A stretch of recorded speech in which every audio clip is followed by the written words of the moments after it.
I want to tell you about this framework that I've developed a while ago, and we've kind of been using it in our agency work at Kaluna Marketing, but we've never really formalized it. You might have heard me refer to it in conversations or in a comment here and there. I've never done a proper formal explanation, so this is my first attempt. It's what we call the Rants and Raves framework, as you can see here, and it's essentially a shorthand for figuring out what moments of customer opinions or ideal audience engagement you actually want to focus on when you're doing any type of customer or audience research. We're going to talk about it in terms of audience research right now, so assuming you can't directly grab a customer or a member of your audience and talk to them on a call, you just have the internet and your own free will in front of you. What do? You can easily get lost in looking through discussion boards and looking through communities and looking through social media posts of your target audience. How do you figure out what to prioritize and what is actually going to be the most promising for your marketing goals? Such as if I'm looking for new topics or angles for content, either for myself or my clients, this tends to be what I look for. The commonality between both rants and raves, other than it's catchy, is both are moments of high emotional intensity and engagement. If somebody is ranting, that means they're complaining, but they're complaining with some level of passion. They're really heated about something. They don't like something and they want you to know about it. And it's very easy to tell that they're emotionally invested based on their words or their posting style. Raves are the same thing, but the mirror image. You're also heated and excited, but in a positive way, right? In both cases, somebody's very energetic. They really want to tell others about something or their opinion about something. Rants is when it's negative. Raves is when it's positive. Do they hate something or do they love something? Let's look through an example of how we would apply this. And the first place we would start is where I actually start, which is SparkToro. And it helps me get a sense of where to look for where this audience engages and where I could find some of these rants and raves that are actually relevant to the people I'm trying to analyze. So here's SparkToro, and here's a search that I ran. That's just a custom search I haven't really done anything with. I've never worked on a project like this, just people who use the words attorney in their profile. So people who describe themselves as an attorney, and you could use this if you're working with lawyers or law firms. You could use this if you're working with a legal tech company potentially, and what would you do? So we see a ton of information about them, right? And all of this information could be useful in one way or another, but I'm overwhelmed, I'm tired, I'm just trying to get something out. I need a blog post topic to give to my boss right now. Where do I go? I would start with Reddit. Reddit is a good place because on Reddit, people are anonymous and usually you're not allowed to be overly promotional because most communities will ban you for that. So as a result, people are engaged, but they're honest and they stick to the topic and what they actually think about things, which is great for figuring out what they think about, what they care about, and what do they actually believe as opposed to what are they telling you to look good to themselves or to not upset you, which is a problem with certain interviews and surveys.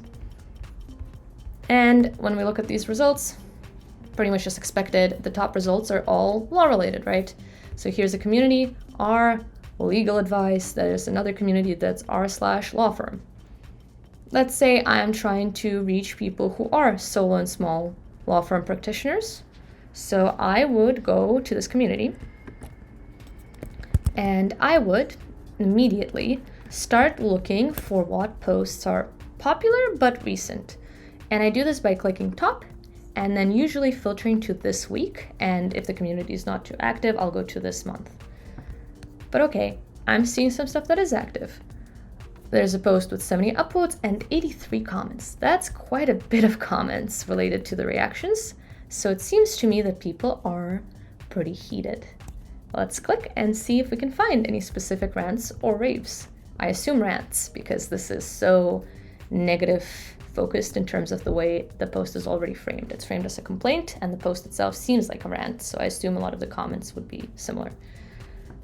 Somebody's mad at an associate in their firm, and that the associate has been struggling and that it's hard to figure out if performance is really that bad. It feels like he's stealing from the firm. That's very strong language, doesn't ask for approval, amounts are small. Does this sound like a misunderstanding or an integrity issue? And to find the most promising rants or raves, I tend to look for comments that are at the top and have either the most upvotes or they have the most replies. If people are replying over and over and over in a long thread, that means they're committed and they care enough to be commenting and continuing that conversation, which is exactly what we're looking for.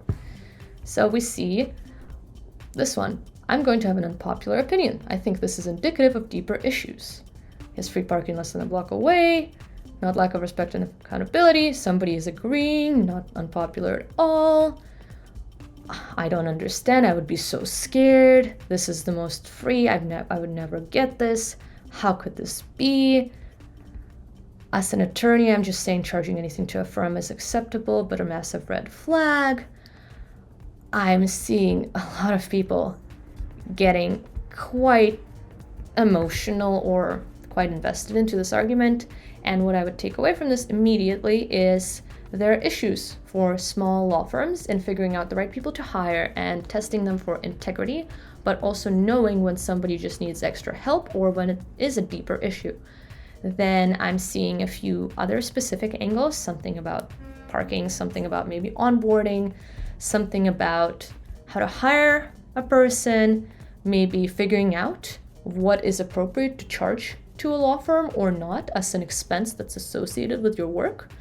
Those are all content topics that we could get immediately out of this, and we could do further research and see what else people are saying, and we could also use the language that these people are already using to talk to them in a way that they will resonate with. And then if we go back, is there another post? Lead generation programs are garbage. Once again, great rant. I'm going to here immediately. Garbage means people are upset. If people are upset, they care. So it doesn't matter what the program is. If you're offering leads, the results will be god awful. And they're saying even why, just don't do it. People care a lot. And multiple comments, people are agreeing, it seems all right. It's expensive. I'm seeing pain points everywhere. People have lied. What to do if a lead generation agency lied to you, or a blog post on how to assess if a lead agency is worth it for your law firm, or even which ones are actually reputable. What are people's stories?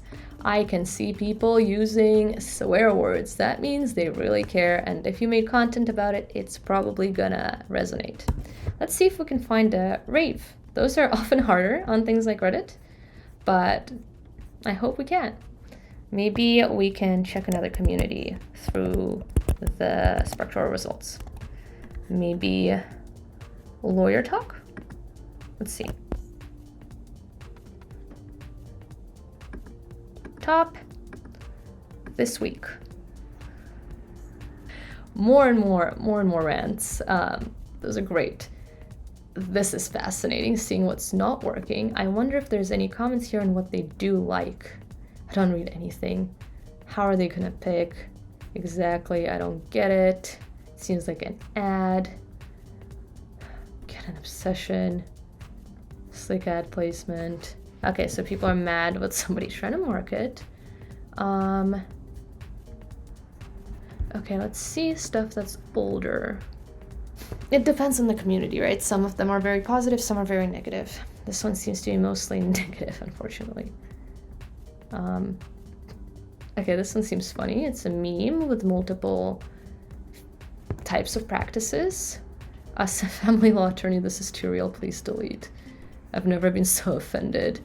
Okay, so there seems to be something about stereotypes. I would want to figure this out. How is this so perfect? I feel seen. So people are resonating with it. I would figure out why they're treating family law like this. This is kind of a rave in that people are raving about how accurate this is, mocking them. Then this hearing transcript. Humor is a great place to look for raves. Look at how much people are talking about this, and people are laughing. It's funny, it's a joke. People are analyzing, people like that they're analyzing, they're enjoying it. There's a lot of meta things going on. That is a rave. I would figure out, why is this funny? And is there something we could do? Could we reference this exact transcript? Could we find other transcripts and maybe make something about funny transcripts and why they're funny? Could we talk about why lawyers enjoy jokes like this? There's so many ways to apply this, right? And you don't have to do this on Reddit. If you see actual accounts on LinkedIn or Twitter or anywhere, or if you see a blog or a newsletter, as long as it's people authentically talking about things the way they perceive them, so it's not a hyper-polished corporate blog. I usually don't go there for these kind of audience sentiments because people tend to filter themselves too much.